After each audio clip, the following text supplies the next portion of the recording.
ഇന്നെന്താ ബാബ വരാൻ ഇത്ര വൈകുന്നത്? അസ്സലാമു അലൈക്കും. വാലേക്കും അസ്സലാം. എന്താണ് ഇത്ര വൈകിയത്? കുറച്ച് ജോലികൾ തീർക്കാൻ ബാക്കിയുണ്ടായിരുന്നു. അടുത്ത നബിയുടെ കഥകൾ കേൾക്കാൻ നീ തയ്യാറാണോ മോനെ അമീർ? അതെ ബാബ. ഇൻഷാ അല്ലാ. അടുത്തതായി നമുക്ക് ഹൂദ് നബിയുടെ കഥയിൽ തുടങ്ങാം. നീ റെഡിയാണോ? ശ്രദ്ധയോടെ കേൾക്കുക. ബിസ്മില്ലാ.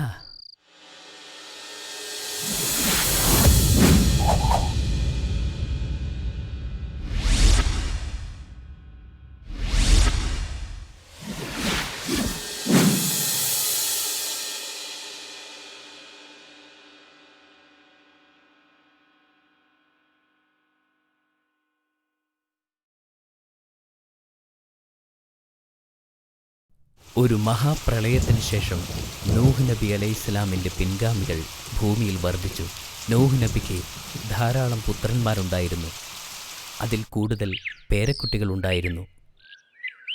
അതിനാൽ തന്നെ ഭൂമിയിലെ ജനസംഖ്യ അതിവേഗം വളർന്നുകൊണ്ടേയിരുന്നു.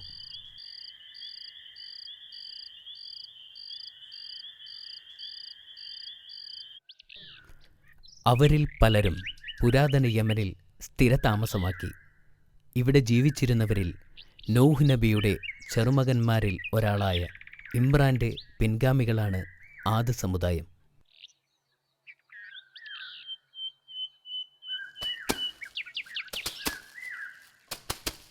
ആദ് സമുദായം സമ്പന്നരായിത്തീർന്നു.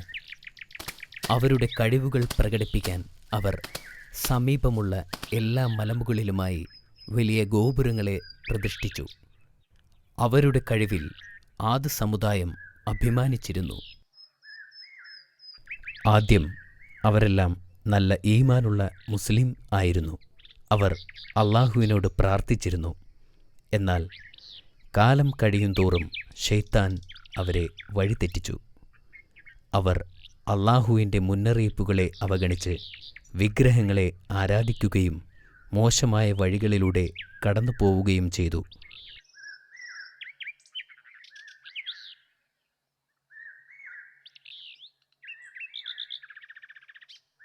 അള്ളാഹു ഒരു പ്രവാചകനെ ഭൂമിയിലേക്ക് അയക്കാൻ തീരുമാനിച്ചപ്പോഴായിരുന്നു ഇത് സംഭവിച്ചത്. ഇക്കാലത്ത് അള്ളാഹു ഹൂദ് നബിയെ അവരിൽ നിന്ന് തന്നെ പ്രവാചകനായി തിരഞ്ഞെടുത്തു. വിശ്വാസയോഗ്യമായ ഉപദേഷ്ടാവായി അവരെ താക്കീത് ചെയ്യുകയായിരുന്നു.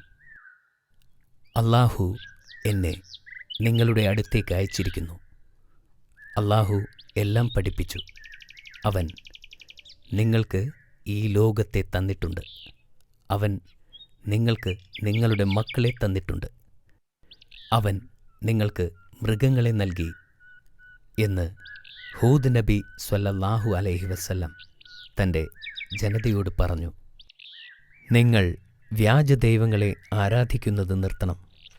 ഏകദൈവമേയുള്ളൂ, അവൻ്റെ കൽപ്പനകൾ അനുസരിക്കണം എന്ന് ഹൂദ് നബി തൻ്റെ ജനതയോട് പറഞ്ഞു.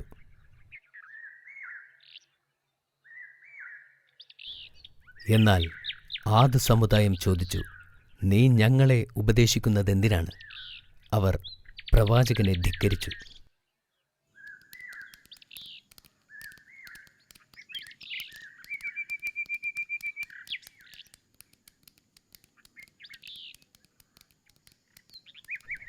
ദൈവത്തിൻ്റെ സന്ദേശം അറിയിക്കാൻ ഞാൻ തിരഞ്ഞെടുക്കപ്പെട്ടു.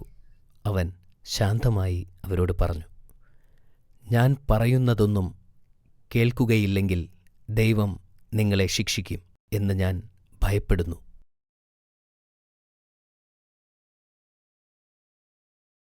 അദ്ദേഹത്തിൻ്റെ വാക്കുകൾ അവർ ചെവിക്കൊണ്ടില്ല. അവർ പറഞ്ഞു, നിങ്ങൾ ഒരു നുണയനാണ്. ഞങ്ങൾ നുണയൻ്റെ വാക്കുകളെ ശ്രദ്ധിക്കേണ്ടതില്ല. പ്രവാചകൻ പറഞ്ഞു, ഞാൻ കള്ളം പറയുന്നവനല്ല. ആദ് സമുദായം പറഞ്ഞു, നീ സത്യവാനാണെങ്കിൽ നീ പറയുന്നത് സത്യമാണെന്ന് തെളിയിച്ചു കാണിക്കേ. അള്ളാഹുവിൻ്റെ ശിക്ഷ ഞങ്ങളിലേക്ക് ഇറങ്ങുന്നത് കാണിക്കേ. ഹൂദ് നബിക്ക് ഇത് കേട്ടപ്പോൾ ദുഃഖവും നിരാശയുമായിരുന്നു.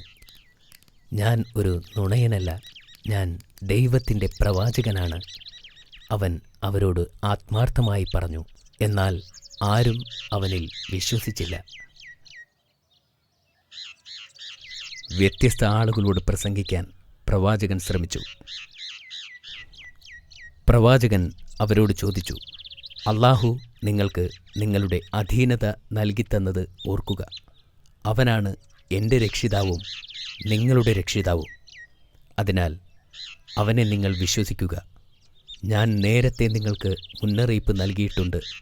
നിങ്ങൾ അല്ലാഹുവിനെ അനുസരിക്കാതിരുന്നാൽ അവൻ നിങ്ങളുടെ സ്ഥാനത്ത് മറ്റൊരു ജനതയെ തിരഞ്ഞെടുക്കും.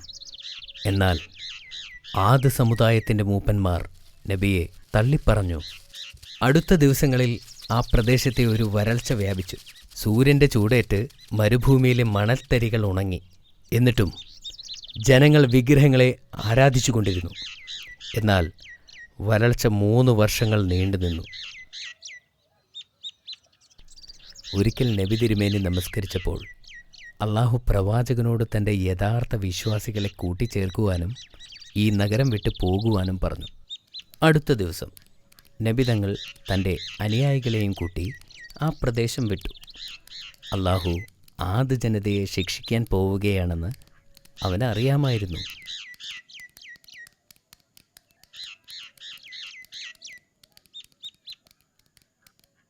അധികം താമസിയാതെ ആദ് ജനത്തിൻ്റെ മേൽ ആകാശത്ത് ഒരു കറുത്ത മേഘം പ്രത്യക്ഷപ്പെട്ടു. ആ മേഘമയച്ചത് അല്ലാഹുവാണെന്ന് അവിശ്വാസികൾ അറിഞ്ഞില്ല. വരണ്ട ചൂടുള്ളതും കനത്തതുമായ കാലാവസ്ഥ പെട്ടെന്ന് മാറി. പകലും രാത്രിയും കാറ്റ് വർദ്ധിച്ചു. വലിയ മരങ്ങളും കൂടാരങ്ങളും നശിച്ചു. കാറ്റുകൊണ്ട് തണുത്തുറഞ്ഞ കാലാവസ്ഥ. പുരുഷന്മാരും സ്ത്രീകളും എല്ലാവരും പേടിച്ചു.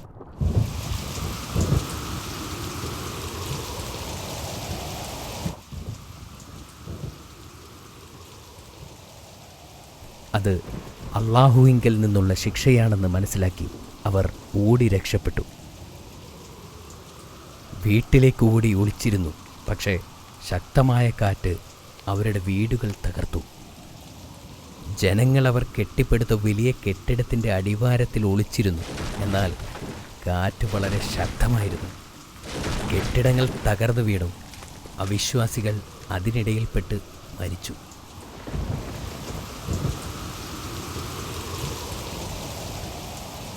എട്ട് പകലും 7 രാത്രിയും കൊടുങ്കാറ്റ് വീശി.